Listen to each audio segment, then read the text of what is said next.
마른 빵 한 조각만 가지고도 평안한 것이 희생물이 집에 가득한 채 다투는 것보다 나으니라. 기도하겠습니다. 하나님, 오늘도 주님께서 함께 하셔서 저희들에게 준비하신 말씀 또한 하나님의 꼴로 저희들을 먹이시고 또한 함께 해 주옵소서. 또한 이것을 통해서 저희들의 영혼이 영적으로 살찌고 또한 주님 앞에 건강한 모습으로 또 강건한 모습으로 세워지고 또 저희 가정이 세워지고 저희 교회가 세워지고 또 우리 모두 다가 또 주님의 이 왕국과 복음과 의를 위하여 정진할 수 있도록 도와주시기를 원합니다. 주님 함께해 주시옵소서. 이 모든 시간 주님의 권능의 손아래 의탁하며 우리 주 예수님의 귀한 존함을 받들어 기도합나이다. 아멘. 앉으시겠습니다. 먼저 오늘 저는 무엇보다 가정을 세우고 가정을 지키라, 무엇보다 가정을 세우고 가정을 지키라. 첫째, 가정의 중요성에 대해서 생각해 보겠습니다.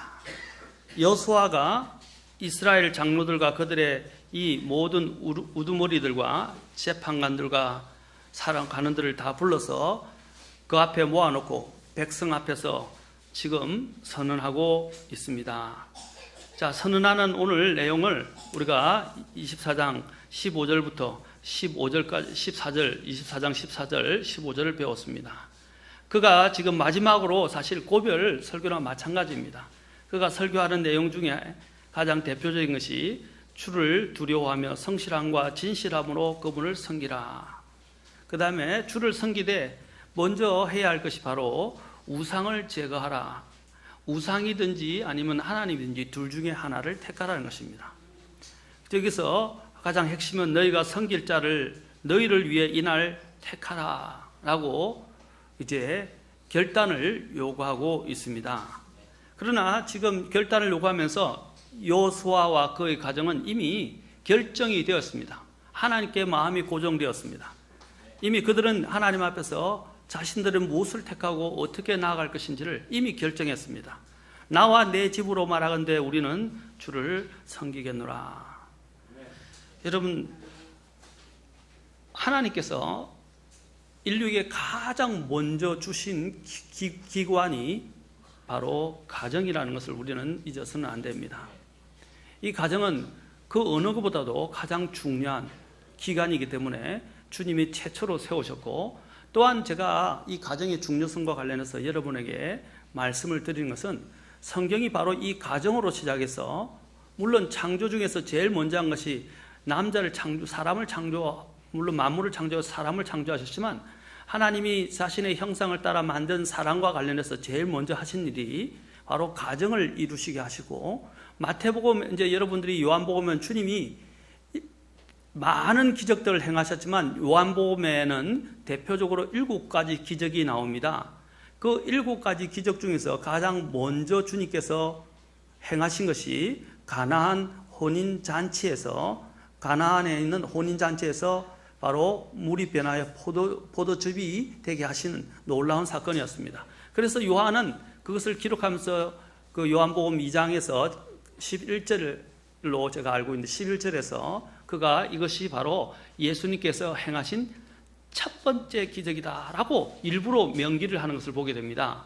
왜 예수님께서 가나안 혼인 만찬에서 행하신 그 기적을 가장 먼저 행하셨을까요? 그것은 하나님이 원래 뜻하신 그것을 이 이스라엘 사람들에게 나타내 보이기 위함이고, 모든 사람들에게 주님께서 또한 다시 한번 제시하시기 위해서입니다. 그리고 또한 성경에서 제일 마지막에 끝나는 문제가 뭐냐면 바로 주님의 혼인 만찬, 주 예수 그리스도의 혼인 만찬은 식과 더불어서 영혼으로 들어가게 된다는 것입니다. 그래서 요한계시록 19장에 보면 이제 19장에 또 20장에 관련해서 어린 양의 이제 신부에 대한 기록이 나오고, 주님의 혼인 만찬을 기록하고 이제 하나님이 이미 신부처럼 단장한 새 예루살렘 도시를 내려보내시면서 그것을 보라라고 말하면서 이제 영혼으로 들어가게 됩니다. 자, 이것은 뭡니까? 성경의 처음과 끝이 주님이 강조하시는 것이 가정의 문제라는 것입니다. 이제 이 가정이 기초가 되어서 어떻게 합니까? 교회를 이루게 됩니다. 그러므로 가정은 그 어느 때보다도 중요한 것입니다. 그 어느 것보다도. 그래서 저와 여러분이 태어났을 때 여러분을 지켜보고 있던 부모와 형제 자매님들, 가족이 있다는 것을 한번 생각해 보셨습니까? 사람이 홀로 있는 것이, 혼자 있는 것이 좋지 못하니 라고 말씀하시면서 하나님께서 그에게 아내를 데려다 오셨고 그가 가정을 이룰 수 있도록 하셨습니다. 여러분들이 가족 속의 구성원이 되고 가족의 사랑과 돌봄을 받도록 사실 태어난 것이고, 그러한 가운데 여러분이 태어난 것들을 여러분은 감사해야 합니다. 여러분 가족을 주신 것을 감사하십니까? 여러분 가족이 없었더라면 여러분 어디에 기댈 곳이 있겠습니까? 가장 불행한 사람이 무엇입니까? 가정이 무너지고 기댈 곳이 없다는 것입니다. 가정은 우리의 보금자리라고 불려지고 우리가 기댈 수 있다는 것입니다. 여러분 아무리 이 세상이 잘해줘도요, 가족을 대신할 수는 없어요. 그런데 이 가장 근본적인 기초가 되는 이 가정이 무너지게 될 때 사람이 어디에 설 수 있겠습니까? 분명히 시편 11편에서는 기초들이 무너지면 어론자가 어디에 설 수 있을 것인가 라고 했습니다. 기초들이 무너지면 의인들이 설 곳이에요. 그 기초 중에 하나가 가정입니다. 그래서 시편 68편 6절에는 하나님이 이렇게 정말 놀라운 말씀을 하십니다. 하나님께서는 외로운 자들을 가족들 가운데 정착하게 하시며, 외로운 자들을 뭐라고 했어요? 가족들 가운데 정착하게 하시며. 여러분, 내게 이런 가족이 있다는 거 감사합니다. 또한 여러분, 이 가족이 없다는 분들을 서러워하지 마세요. 하나님이 영적인 가족인 교회를 주셨어요. 교회도 하나님의 가족이고 하나님의 집이라고 성경은 이야기합니다. 만약에 가정이 가정의 역할을 못하게 될 때 하나님의 교회가 그 가정의 역할을 대신해 줄 수 있어야 됩니다. 물론 그 가정을 살다 보면 서로 갈등과 분열과 또 서로에 대한 아픔들이, 다툼이 있을 수 있어요. 그러나 정말 가족이라는 것을 알게 된다면 그런 문제들은 어떻게 해요? 이미 관계가 제대로 형성됐다면 그냥 빨리 극복할 수 있습니다. 우리가 어떤 마음으로 이 가정을 이루어가느냐 하는 것이 중요합니다. 하나님께서 사람들을 그 가족 안에 두셨다는 것은 하나님의 복입니다. 가족이 얼마나 그립습니까? 저도 저희 집사람과 6개월 떨어져 있었을 때, 또 아이들과 또 여행으로 인해서 떨어져 있을 때마다 가족이 가장 그립습니다. 여러분들에게 온 이 세상에 좋은 것을, 명성지를, 그리고 좋은 것을 아무리 가서 여행을 한다 할지라도 여행은 오래 가면 식상합니다. 그리고 나중에는 피곤합니다. 그리고 지칩니다. 그리고 사람의 마음속에는 다시 고향으로 돌아가고 싶은 마음이 들어옵니다. 이제 어떤 분들이 호주에 가서 그렇게 이야기했다더라고요. 이제 이민 간 사람이 있고 놀러 간 사람인데, 놀러 간 사람들은 구경할 게 너무 많으니까 정신이 없어서 이리저리 고기를 돌리고 구경한다고 바쁘고 정신이 없습니다. 그러면서 이런 말 합니다. 특히 호주나 뉴질랜드의 해변이 아름답지 않습니까? 그 캘리포니아의 해변도 아름답습니다. 호주에 갔던 분이 그 호주에서 너무나 경치가 아름다우니까 이곳에서 영원히 살면 좋겠다, 그런 말을 했다고 그래요. 그래서 거기에 이민 가서 살고 있던 분이 옆에 있다가 그랬대요. 계속 살아보십시오. 시간이 안 갑니다. 이렇게 이야기를 했다고 합니다. 이게 이 세상에, 그리고 그의 마음은 다시 자신의 고향인 한국으로 돌아오고 싶어 한다고 합니다. 지금 미국에 이민을 갔던 많은 1세대들이 지금 다시 그리워서 한국으로 다시 재귀환하는 경우가 많습니다. 그 이유가 무엇입니까? 사람이 원래 마음이 자신의 원래 본래 태어났던 것, 본래 있던 곳으로 돌아가고 싶은 것이 사람의 본성입니다. 마찬가지로 하나님이 우리의 마음들이 다시 원래의 자리인 가정으로 돌아가기를 원하십니다. 그런데 오늘날 이 세상은 사람들이 가정을 벗어나서 다른 데서 행복을 얻고 다른 데서 자꾸 뭔가를 얻을 수 있다고 부추기고 또 그렇게 유인을 합니다. 그래서 가정이 해체되도록 하고 가정을 떠나도록 자꾸 유인을 합니다. 그것은 굉장히 큽니다. 옛날에 지금보다도 이전의 가정들이 가난했지만, 못 살았지만, 경제적으로도 굉장히 가난하고 어려웠지만 오히려 그때가 더 좋았어요. 그때는 3세대에서 4세대, 적어도 3세대에서 4세대가 그렇죠? 가정을 이루면서 살았었어요. 그러니까 질서가 있었고 권위가 있었고, 그 다음에 그렇지만 또한 그 안에 어려움도 있었지만, 가난하고 배고픈 것도 있었지만 행복이 있었어요. 오늘 여기 잠언 17장 1절에서 이야기하는 것처럼 마른 빵 한 조각만 가지고도 평안한 것이 희생물이 집에 가득한 채 다투는 것보다 나으니라. 이 구절이 다른 잠언 구절에서도 한번 또 나옵니다. 하나님이 왜 이 말씀을 하셨을까요? 아무리 돈 많고 부유하고 또한 자신들이 많은 것들을 혜택을 누리면서 편안하게 산다 할지라도 그 가정이 위기에 처하고 가정이 행복하지 못하다면 그 마음을 둘 데가 없는 거예요.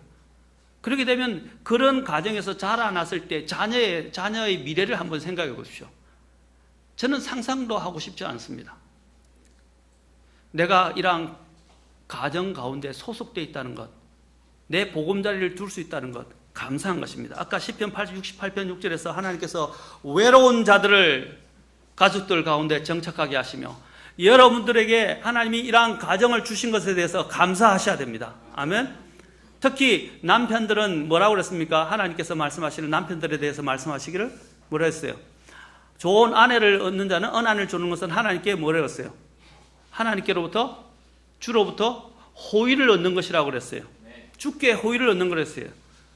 여러분, 특히 형제님들, 아내를 얻은 것, 물론 다투는 아내와 사는 것은, 그렇죠?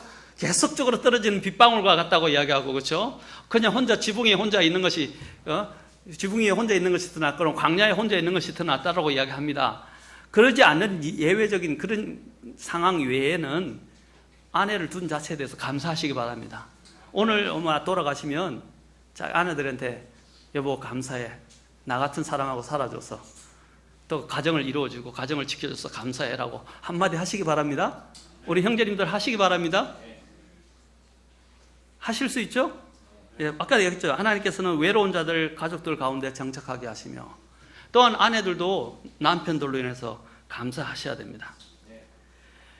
예수님이 최초로 세우신 기관이 가정이고, 예수님이 최초로 기적을 행하신 곳이 또한 그 가족의 결혼과 관련해서이고, 또 예수님께서 또한 마지막에 이 모든 것을 장식하게 될, 완성하게 될 것이 바로 또한 혼인 만찬이라는 가족을, 예수님이 신랑 되시고 신부 되시는 이러한 가족 관계의 그림을 주님께서 보여주심으로써 이 모든 이 주님의 경륜들을 완성해 가시는 것을 보게 됩니다. 또한 하나님께서 원하시는 것이 무엇입니까? 한 몸을 이루는 거예요. 한 육체가 될지니, 그래서 한 몸을 이루라 그랬어요. 그래서 하나가 되는 것입니다. 가정이 분열되면 아까도 얘기했지만 사람들이 마음을 둘 곳이 없게 됩니다. 가정이 어떻게 되든 하나가 돼야 돼요. 하나가 되기 위해서는 하나님이 주신 것이 있어요. 기본적으로 서로 사랑해야 하고 서로 복종해야 되고, 서로 또한 하나님이 주신 질서들을 존중해야 합니다. 엄마가 아빠의 역할을 할 수가 없어요. 그렇죠? 자녀가 아버지를 대신할 수 없어요. 아버지는 아버지이고 엄마는 엄마이며 자녀는 자녀입니다.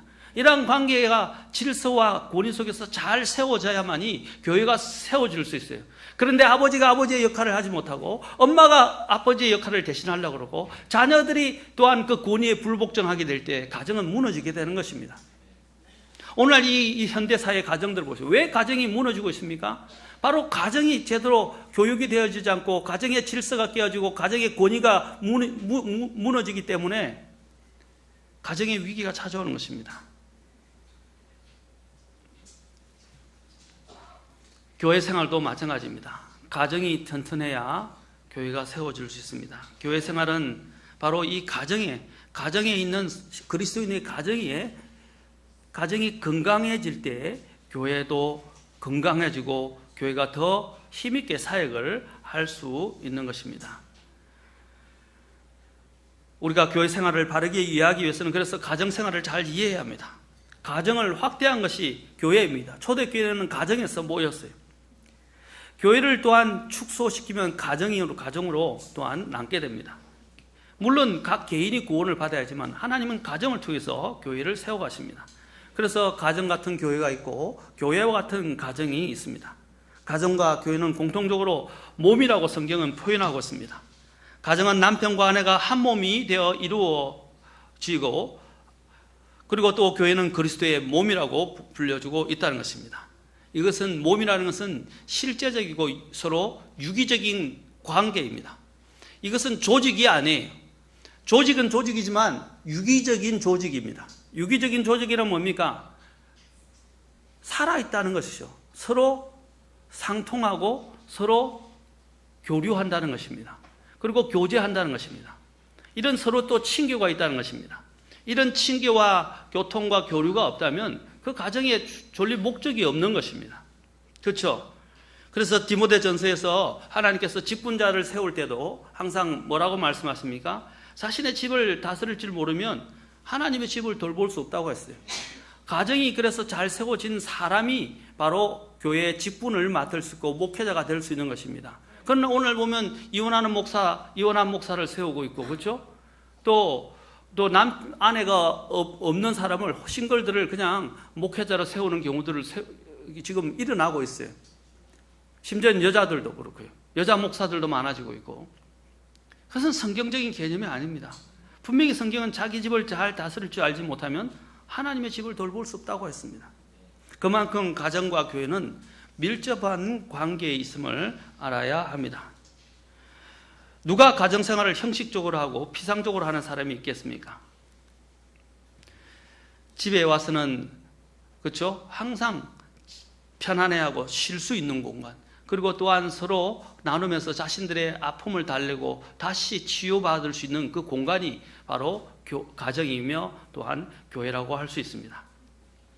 교회 생활을 우리가 그냥 남에게 보이듯이 보여주려고 해서 다녀서는 안 됩니다.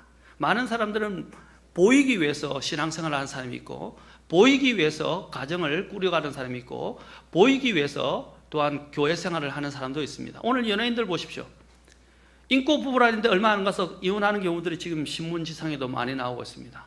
그들이 나중에는 뭐라고 하냐면 사람들 앞에서 보이기 위해서 가정을 행복한 가정처럼 꾸몄다는 것입니다. 여러분, 가정이나 교회는 그런 허례와 잘못되어진 이런 외식들이 교회 안에, 가정 안에 있어서는 안 됩니다. 모든 것이 개방되어 있어야 되고, 그 모든 것들을 품어줄 수 있어야 되며, 또 그 모든 것 안에서 서로를 존중할 줄 아는 것이 하나님이 계획하신 가정입니다. 우리는 이 가정은 누구에게 보이기 위해서 하는 것은 아니라는 것을 기억해야 할 것입니다. 가정에서도 부모가 어른들이지만 미성숙한 모습을 드러낼 때, 또한 개인적이고 자기 중심적으로 생활하게 될 때 가정이 깨어지게 됩니다. 좀 이따가 제가 이러한 부분들을 다루도록 할 것입니다. 이러한 이기적인 마음을 청산할 수 있는 방법이 무엇입니까? 바로 주님을 가정의 가장 머리로 세우는 것입니다. 그래서 오늘 보세요. 나와 내 집으로 말하건대 라고, 나와 내 집이라고 그래서 말하건대 우리는 주를 섬기겠노라. 주님을 섬기고 주님을 중심적으로 하는 가정은 깨어지지 않습니다. 왜냐하면 주님이 머리이기 때문에 머리에 대해서 우리는 어떻게 합니까? 근본적으로 사람들이 자기 자신을 내려놓고 순종하고 복종하고, 그렇죠? 그 모든 주인권을, 그렇죠? 주인권을 내어준다는 사실입니다. 우리가 그것을 내 자신을 내어주게 될 때, 주님 중심적으로 내어줄 때 모두가 주님 중심적으로 모이면 하나가 될 수밖에 없어요. 그러나 사람들이 각자 자기의 이기적인 마음들을 가지고 자기 것들을 주장하기 시작할 때 깨어지게 됩니다. 교회도 마찬가지예요. 각자가 하나님 앞에 섬기지만 각자의 권리만을 주장하게 되면 교회는 깨어지게 됩니다. 가정도 마찬가지예요. 가정이 바로 교회의 아까 축소판이라고 말했습니다. 또 가정이 잘 세워져야 교회가 세워질 수 있다고 말씀드렸습니다. 가정은 하나님께서 특별하게 만드셨어요. 바로 누가 하나님이 만드셨어요. 그래서 시편 127편의 1절에서는 주께서 집을 세우지 아니하시면 그것을 세우는 자들의 수고가 헛되며 주께서 도시를 지키지 아니하시면 파수꾼에 깨어 있음이 헛되도다 라고 말씀하셨어요. 주께서 집을 세우지 아니하시면 그것을 세우는 자들의 수고가 헛되다. 누가 가정의 주인이고 가정을 세워가십니까? 하나님입니다. 그럼 제가 여러분에게 한번 물어보겠습니다. 다 전부 주님을 섬긴다고 하고 오신 분들이에요. 그런데 과연 내 마음의 중심의 왕자의 주님이 주인이십니까? 과연 내 가정의 머리가 주님이십니까? 물론 보이는 실제적인 머리는 남편입니다. 그렇죠? 그러나 그 보이지 않는 곳에 있는 그 모든 것들의 남편과 아내와 자녀들의 주인은 누구입니까? 주님입니다. 여러분, 주님께 정말로 내 마음의 중심의 왕자를 주님께 양도해 드렸습니까?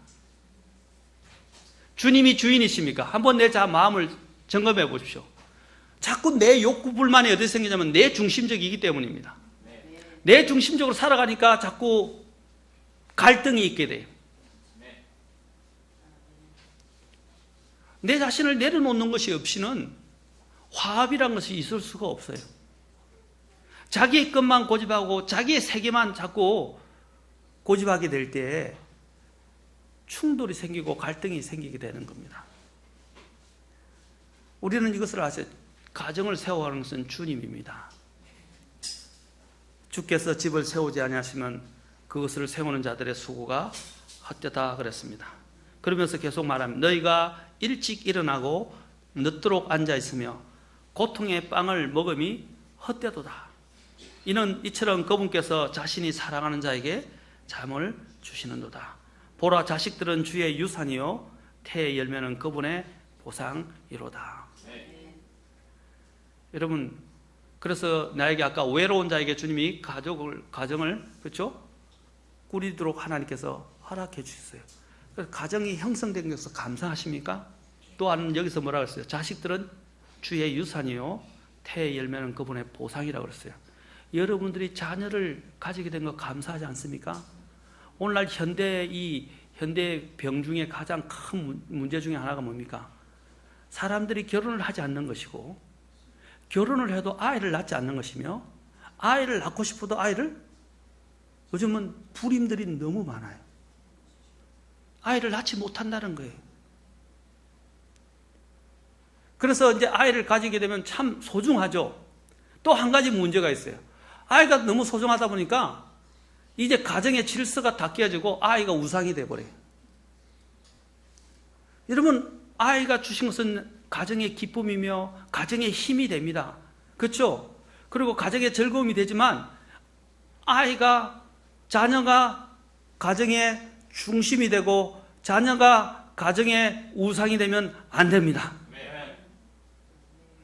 가정의 주인은 하나님이시며 가정에 또한 보이는 머리는 남편입니다. 아버지에 대한 상이, 아버지의 권위가 가정에서 제대로 세워질 때에 비로소 가정이 세워지게 되는 겁니다. 어머니들은 그 아버지의 위상을 무너뜨리지 마세요. 보면 자녀들이 무너뜨린 게 아니고요. 보면 엄마들이 무너뜨려요. 엄마들이 아버지의 위상을 다 깨뜨려버리고 있습니다.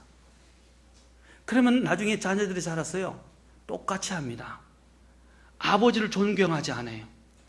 여러분, 아버지를 제대로 존경해야 하나님을 두려워할 줄 알게 됩니다. 왜냐하면 하나님에 대한 상이 어디서 오느냐면 가정에서 오고 그 가정에서 특히 아버지에게서 오기 때문입니다. 이 말은 아버지의 역할이 엄청 중요하다는 거예요. 또한 아버지의 그 역할과 그 지위와 권위를 존중하는 엄마의 역할도 중요하다는 것을 이야기합니다. 이것이 무너지게 될 때 아이들이 자라서 하나님을 제대로 섬길 수 있을 것 같아요? 하나님 안 섬깁니다.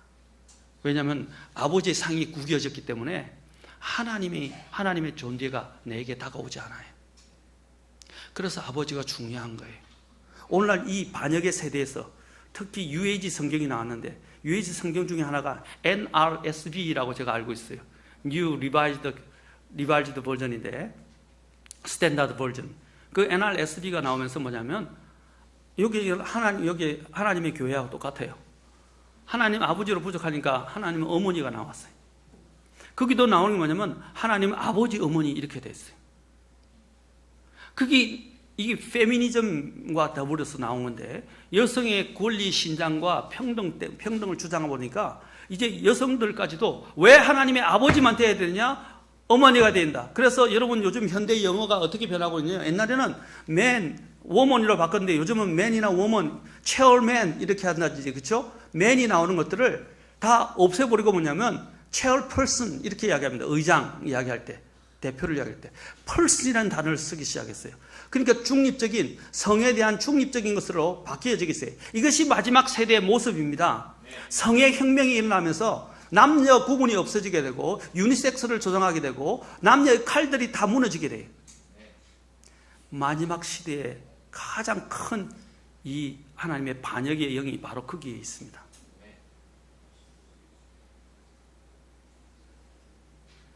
세상은 그렇게 가더라도 가정과 교회는 그런 식으로 흘러가서는 안 됩니다. 이렇게 하나님께서 우리에게 이런 가정을 꾸릴 수 있고 나에게 자녀까지 주셨다는 것, 감사한 일입니다. 감사하십니까? 오히려 아이고 죽이지 못해서, 그렇죠? 그냥 마음에 그냥 화가 치밀어 오는 그런 형태가 돼서는 안 돼요. 기본적으로 감사하십시오. 왜 자꾸 나쁜 것만을 보려고 그래요? 우리는 완벽한 사람이 없어요. 이 땅에서는요. 완벽한 사람이 없어요. 완벽한 사람도 없고요, 완벽한 가정도 없고요, 그 다음에 완벽한 교회도 없고 완벽한 목회자도 없어요. 이 땅에 사는 동안에는 완벽을 추구하지 마세요. 이상은 두고 있대. 그것을 위해서 노력을 하지만 완벽의 기준을 가지고 사람들을 잣대를 대고 평가하고 그것을 가지고 또한 비난하려고 하지 마십시오. 우리는 완벽을 추구해야지만 누구도 완벽하지 할 수 없고 내 자신조차도 완벽하지 못하던 것을 먼저 하나님 앞에 인정해야 됩니다. 그래야 주님이 중심으로 들어오게 돼요. 내가 부족하고 연약하다는 사실들을 인정을 해야 주님이 중심이 되는 거예요. 주님이 크게 보이는 거예요. 그래야 가정에서도 어떻게 해요? 주님이 크게 보이니까 주님이 가정을 이끌어 가시도록 내 자신을 내어드리고 그게 이끌림을 받아서 가정과 교회가 세워줄 수 있는 것입니다.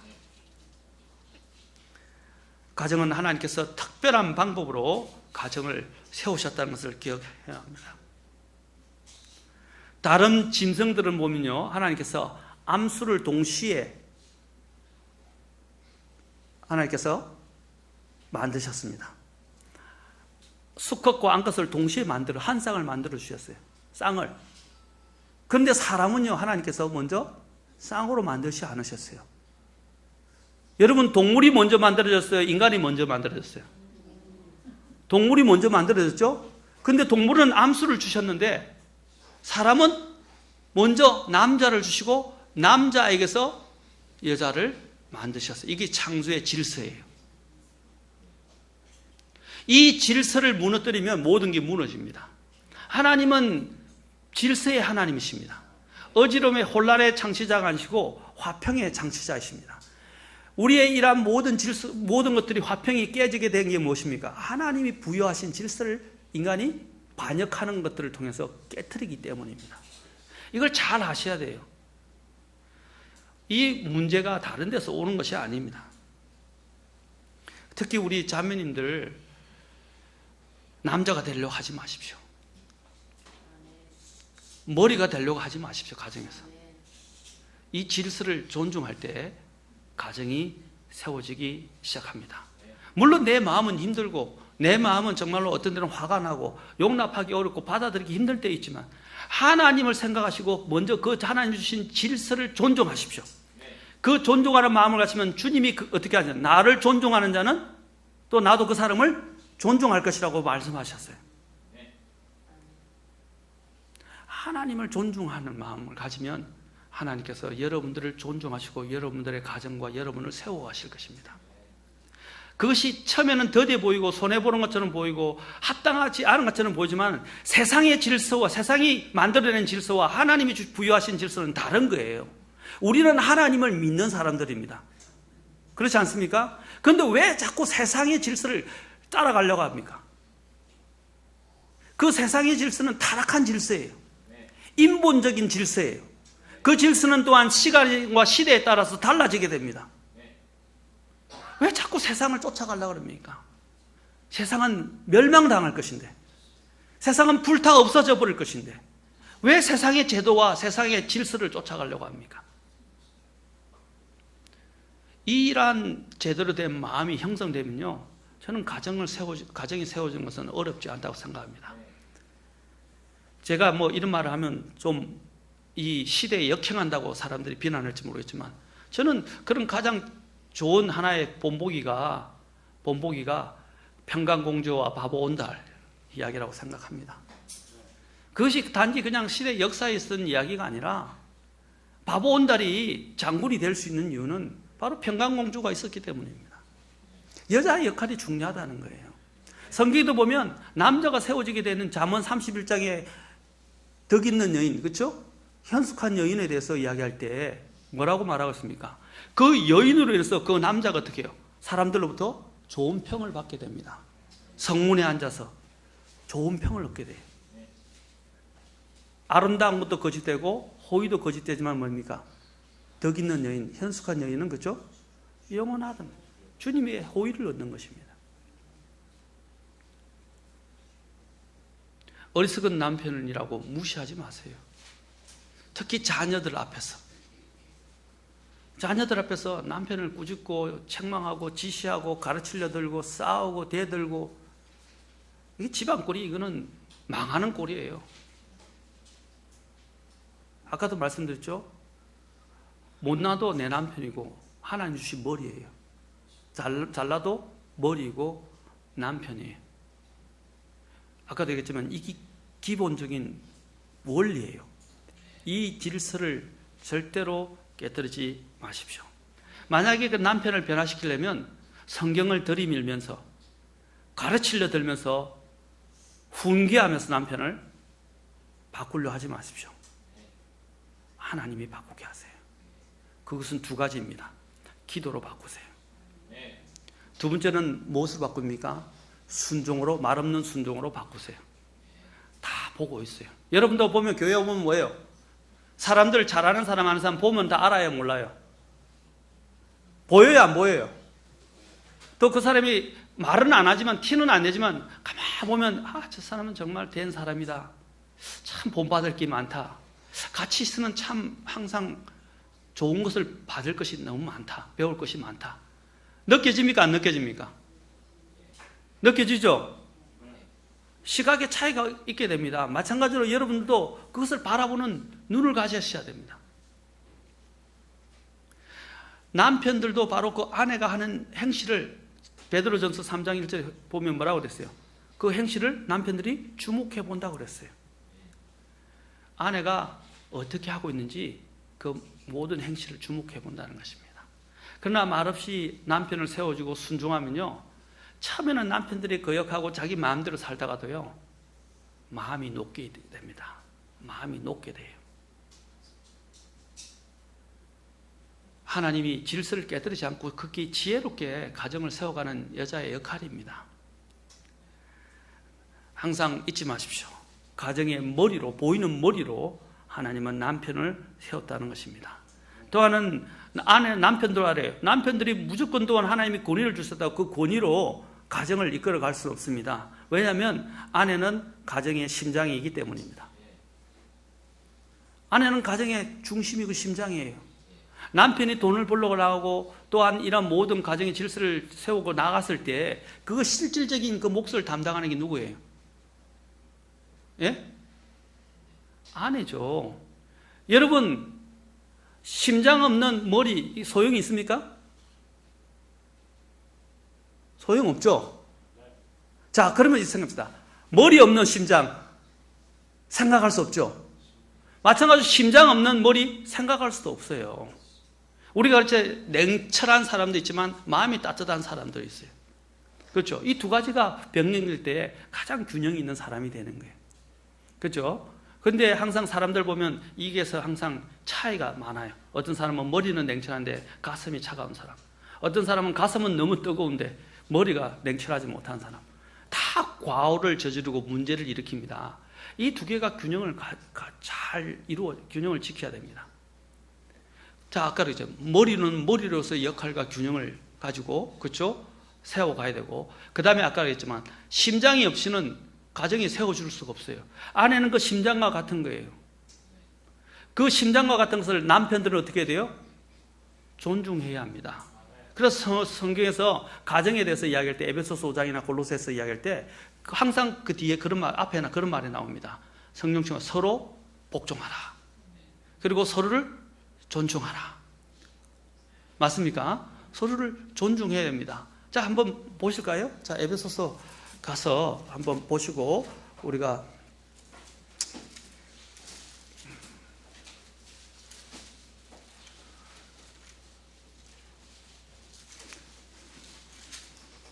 베드로서도 보겠습니다. 에베소서 먼저 잠깐 보겠습니다. 5장에 자, 가정에 대해서 이야기하기 전에 25장 21절에서 먼저 이렇게 이야기합니다.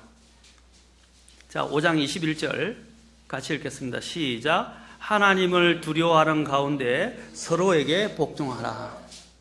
그래서 하나님을 두려워하는 가운데 서로에게 복종하라. 그 다음에 5장 33절.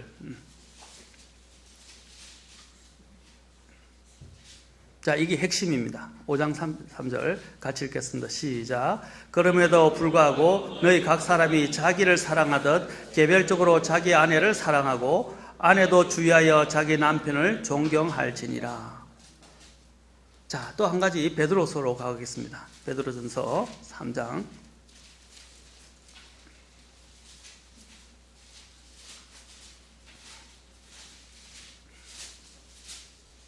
자, 3장.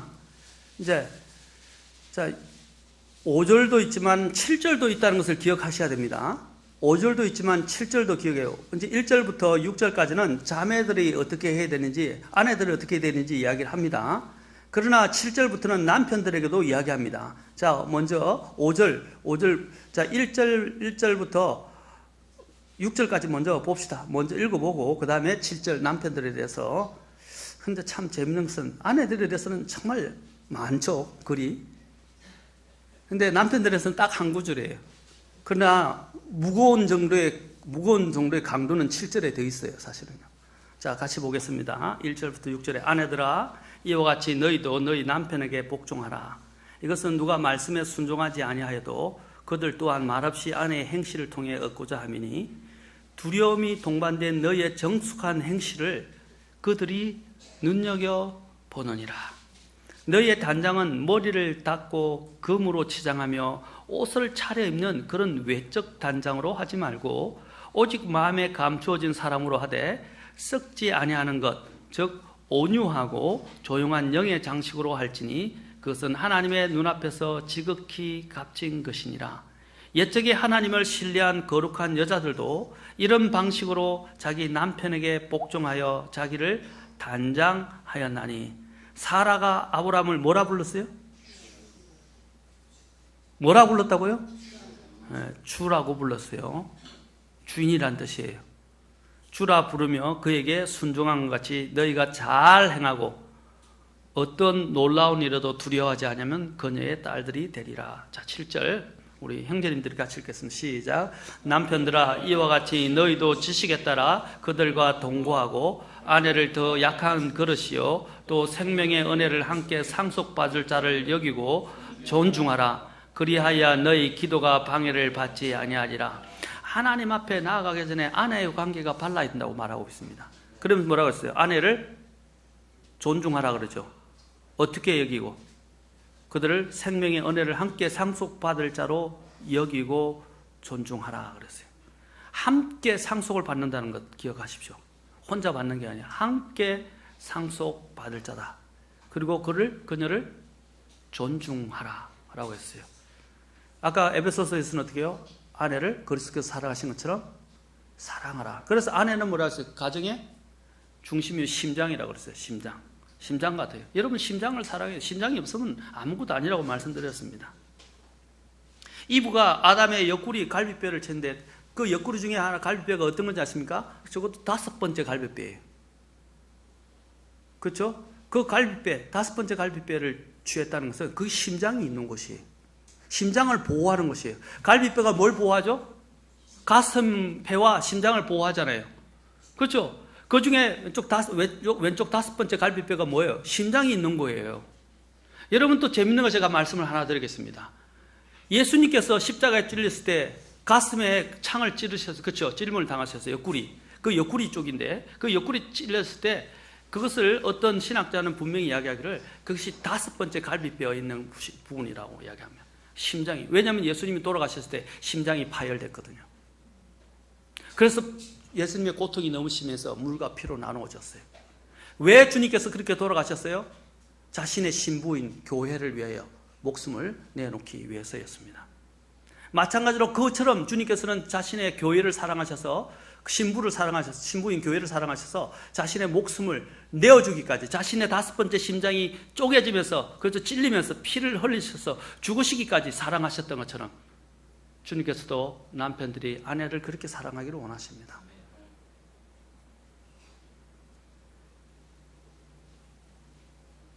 사랑하는 성도 여러분, 가정의 질서를 기억하십시오. 남편은 가정의 머리이고 아내는 가정의 심장이다. 그 다음에 자녀는 가정의 소망입니다. 아까도 얘기했지만 자녀는 하나님께 주신 보상이고 열매이며 선물입니다. 그래서 하나님이 보상이에요. 그래서 자녀는 가정에 기쁨을 주고 행복이 됩니다. 아까도 말씀드렸지만 자녀가 건강하게 태어난 거 감사하십시오. 여러분, 제가 이제 여러분들과 한번 보고 싶은 다큐멘터리가 있는데, 물론 좀 인본주의적인 것도 있지만, 인본주의인 거 있지만, 그래도 우리에게 많은 것을 생각해 주게 하는 것이 있는데, 여러분, 드랍박스라는, 저는 영화를 별로 좋아하지 않으면 드랍박스라는 영화가 있는데, 그 영화가 뭐냐면 다큐멘터리 영화예요. 여러분, 드랍박스가 뭐냐면, 이제 여러분 아시죠? 아이들을 부모들이 키우지 못하거나 어떤 형편들이 아이를 버리게 되는데, 아이를 그냥 버리면 문제가 되거나 아이를 죽이면 안 되잖아요. 그래서 이런 사회적 현상 때문에 고민하다가 한 목사님이 어떻게 되냐면 아이들을, 그렇죠? 바구니에 담아서 이렇게 몰래 딴 데 아무 때나 버리지 않고, 쓰레기통에 버리거나 죽이지 않고 아이를 키워주십시오 하고 해달라고 이렇게 자그마한 이 박스 문을 만들었어요. 상자를. 그래서 그 아이를 거기에 담겨놓고 보내고 또 가버리면 이제 그 목사님이 그 아이를 거두어서 키우는데, 그 아이들이 대부분이 보면 장애가 있는 아이들이, 다운 증후군이라는 장애가 있는 아이들. 그 목사님이 그 아이들을 거두어서 아이들 키우는 내용에 대한 다큐멘터리입니다. 그 드랍박스라는 것으로 다큐멘터리 영화가 나오는데, 여러분 그건 한번 볼만 합니다. 여러분 보십시오. 내 아이가 지금, 여러분 우리 교회 가운데서는 그런 아이들이 없어요. 장애를 앓고 있는 아이가 없어요. 장애가 있다는 것은 잘못됐다고 말씀드린 게 아닙니다. 제가 이야기하는 것은 하나님이 이렇게 건강한 가정을 주시고 건강한 자녀들을 주시고 그 아이들을 하나님께서 나에게 주신 것 자체에서 감사하십시오. 아이들 보면서 어떤 때는 부모들이 말을 안 들을 때는 왼수처럼 느껴질 수도 있어요. 그렇죠? 남편도 왼수 같은데 아이들까지 왼수 같을 때 얼마나 속상해요. 그런데 여러분, 왼수라는 생각을 하지 마시고 아이들이 나에게 주신 선물이고 아이들을 또한 하나님 나에게 주신 또한 복이고 상급이라고 생각하시고 그것이 또한 행복의 자원이라고 생각하십시오. 그렇죠? 성경에서 이야기합니다. 소가 없으면 구유는 깨끗하겠으나 소로 인해서 얻는 힘이 많다 그랬어요. 자, 무슨 뜻입니까? 저도 소를 키워본 적이 어릴 때 시골에서 할아버지가 소를 키웠어요. 그래서 소에게 여물을 만들어주고, 그렇죠? 여물을 만들고 짚을 주면서 또 먹이기도 하고 여물을 이렇게 큰 솥에다가 이렇게 물에 담가서 삶아서 주기도 하고 했었어요. 기억이 많습니다. 그래서 외양간이 따로 있었는데 소가 있으니까 냄새도 나고 뭐 지푸라기도 엉망이고 막 더러워요. 그렇죠? 그 더러운 것을 싫은 사람들은 소를 치워버려야 됩니다. 소를 키우면 안 돼요. 그렇죠? 그런데 소를 왜 키웁니까? 소로 인해서 얻는 것이 많잖아요. 소출도 많고 많잖아요. 여러 가지로 많아요. 고기도 얻을 수 있고 또 농사를 짓는 데도 유익하게 되고, 그렇죠?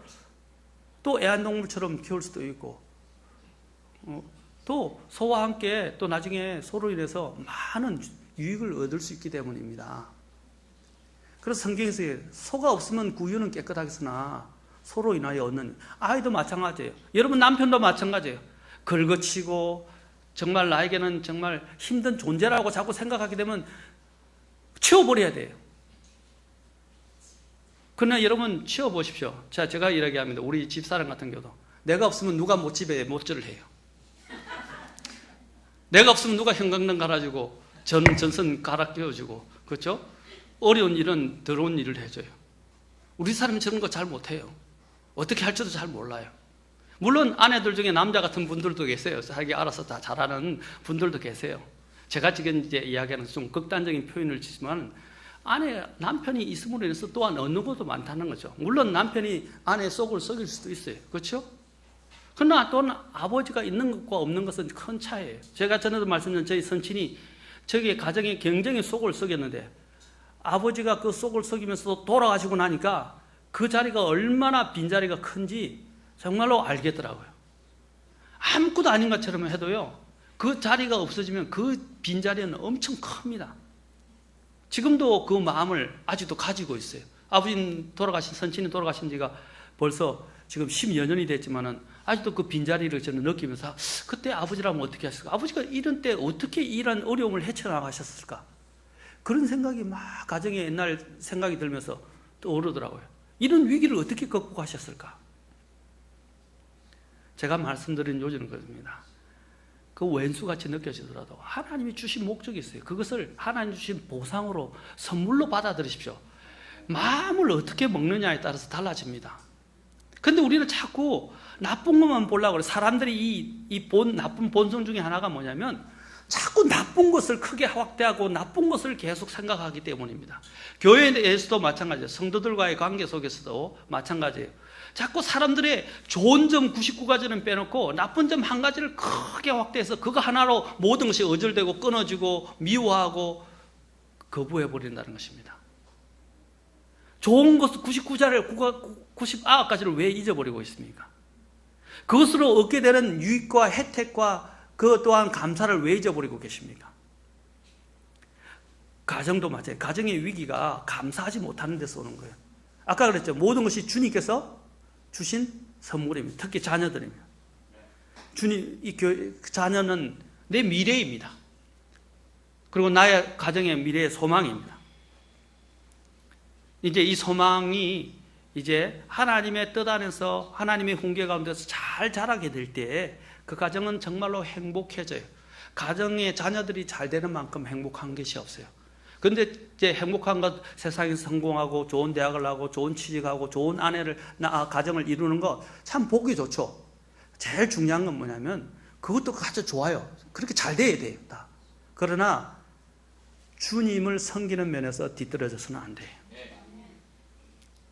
그보다 더 아름다운 모습은 없어요.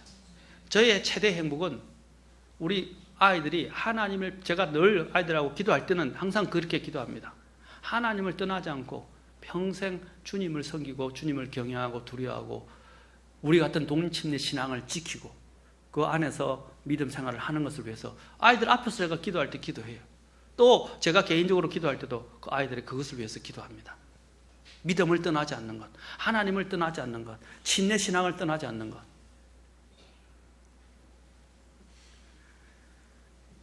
그렇게 될 때 가정은 놀라운 위력을 발휘하게 되고 그 가정의 힘이 어디까지 미치냐면 교회까지 미치게 돼요. 그러면 그 교회가 건강해지게 됩니다. 제가 아침마다, 주일 아침마다, 수요일마다 이제 돌아가면서 기도를 할 때 항상 우리 집사님들하고 알아요. 같이 기도하신 분은 아침 9시 10분에 교회에서 기도하는데 기도를 할 때마다 뭘 기도합니까? 건강한 건실한 가정들을 교회에 많이 주십시오. 일으켜 주십시오. 여러분, 가정이 이렇게 아름다운 것만큼 보기 좋은 게 없어요. 그 가정들이 많아질 때 교회도 아름다워지고 보기가 좋아요. 그러나 가정이 혹시 위기가 있고 가정에 또한 또 부모가 없다든지 아니면 한쪽 편모스라에 있다든지 편부스라에 있다든지 이런 경우에는 어떻게 해요? 우리가 대신 다 자리를 대체해 줄 수는 없지만 최대한 그들을 위해서 기도하고 그러한 자리들을 우리가 같이 함께 그리스도인의 모습을 가지고 사랑으로 베풀어주고 이끌어주고 함께 해줘야 됩니다. 그렇지 않습니까? 제가 이제 그런 경우가 있어요. 저는 물론 가정에서 잘 태어났지만 제가 예수님을 믿을 때 저희 집안에서 제가 제일 먼저였어요. 지금 장손이고 외아들이었어요. 여동생 셋만 있고 그래 장손인데다가 제가 제일 먼저 믿었을 때 아무도 저희 집안에서는 예수님을 믿는 가정이 없었어요. 그때 제가 먼저 교회를 다니게 되고 믿음 생활을 하게 되었습니다. 핍박도 많았죠. 그래서 가정에서 교회 다니는데 아무도 저에게 같이 위로가 될 만한 사람이 없었어요. 왜냐하면 저 혼자 섬기니까. 그래서 이제 가족 찬양대회를 하는데 가족끼리 나와서 손잡고 나서 막 같이 가족 찬양을 하는 거예요. 근데 저는 같이 부를 사람이 없더라고요. 그래서 막 너무 외롭게 정말 마음이 아프고 우리 가족들이 함께 가서 교회 생활을 할 수 있다면 얼마나 행복하고 감사할까. 세상을 다 준데도 그것보다 더 행복한 것이 없을 것 같아요. 그래서 눈물로 하나님 앞에 기도했어요. 그런데 그 중에 한 나이 드신 여성도님이 계셨는데, 나이 드신 이제 그 여성도님께서 오셔서 그렇게 이야기하더라고요. 준성아, 외롭지? 내가 너를 위해서 매일 잊지 않고 새벽마다 기도한단다. 제가 아직도 그분을 잊어버리지 못하고 있어요. 그게 얼마나 큰 위로가 되는지 몰라요. 그분이 어머니가 해줄 수 있는 그 기도를 대신해 주고 계셨어요. 그런 분들이 두세 분, 여러 분 계셨어요.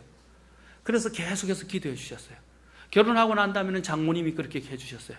나중에 저희 어머니가 제가 이제 제가 신앙생활 한 지 27년 만에 결혼한 지 한 20년 가까이 됐을 때 비로소 그때서야 이제 거듭나시고, 어머님이 전화로 하시면서 제일 먼저 거듭났을 때 다른 말 안 하셨어요. 이제 내가 너를 위해서 기도하겠다. 그 말씀을 제일 제가 기도하던 제목이었거든요. 어머니의 기도를 받는 것이었어요. 그런데 어머니가 전화를 딱 하셨는데 다른 말 안 하고 이제 내가 너를 위해서 기도할 수 있겠다. 기도하겠다 그랬어요. 막 눈물이 쏟아져서 제가 아무것도 볼 수가 없었어요. 앞이 안 가면 눈이 퉁퉁 불 정도로 울었어요. 너무 감사해서. 그리고 또 제가 가정에서 교회 갔을 때 아까 가정들이 함께 주님을 섬기지 못했을 때 또 외로워서 하나님 앞에서 하소연을 했어요. 무릎을 꿇고 골방에 들어가서 막 하소연하면서 주님 앞에 기도했는데 주님이 뭘 보여주시냐면 십자가에 매달리시는 주님을 보여주시면서 겟세마네에서 땀이 피가 되도록 기도하시는 주님의 모습이 보여지는 마음속에서 주님이 말씀하시네요. 내가 너와 함께한다. 나는 내가 겟세마네나 십자가에서 죽을 때 나와 함께하는 이가 아무도 없었어요. 주님이 버림을 받으셨어요. 심지어는 아버지 하나님께로부터 버림을 받으셨어요. 그때 그것을 보여주시면서 주님이 제게 뭐라고 말씀하시는, 나는 십자가에 죽을 때 아무도 함께하지 않았지만, 버림받았지만 나는 영원토록 너와 함께하지 않느냐, 너가 뭘 외로워하느냐 라고 주님이 물으셨어요. 그때 큰 위로를 하나님 앞에 받았어요. 사랑하는 성도 여러분, 우리에게 가정을 주셨다는 것, 함께 할 수 있던 사람을 주셨다는 것 감사합니다. 또 함께 할 수 있는 가정이 이렇게 위기에 처해 있고 어려운 분들, 여러분 주님께서 영적인 가정인 교회를 주셨습니다. 이 교회에 소속되어 있다는 것, 이게 바로 안전한 울타리와 같고 하나님이 주신 보금자리예요. 여러분들이 외로우면 교회에 와서 기도하세요. 교회 가족들이 바로 그런 가족들을 대신할 수 있어야 됩니다. 여러분 그런 외로움과 어려움 가운데 있는 분들을 위해서 기도하세요. 우리 교회에 보면 싱글로 사시는 분들이 계세요. 물론 모매님은 오래전부터 계셨지만 가족들이 있지만 또 혼자 싱글로 신앙생활 하시는 분도 계세요. 김효정 자매님 같은 경우는 저는 항상 김효정 자매님 항상 애틋하게 기도합니다. 대신해 줄 사람이 없어요. 그래서 마음이 여러분께 형제들하고 같이 옛날 형제 자매들하고 같이 일을 하긴 하지만 그것을 대신해 주지 없어요. 저는 그보다도 저는 항상 이야기합니다. 교회 식구들이 중심이 되어야 됩니다. 그래서 제가 할 수 있는 것은 최대한 그 자매님을 안배하고 배려해 주지만 또한 기도로 그 자매님을 대신해 주려고 합니다.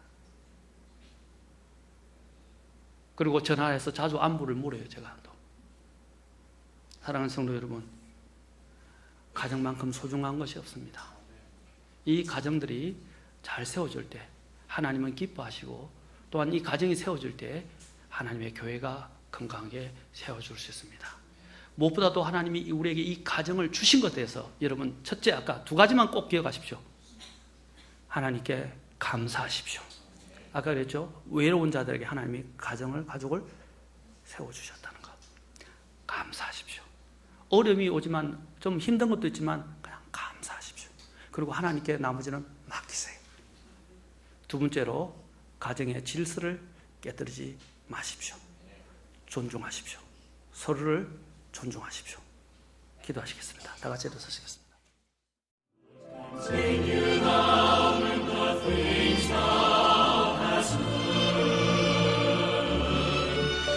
Continue thou in the things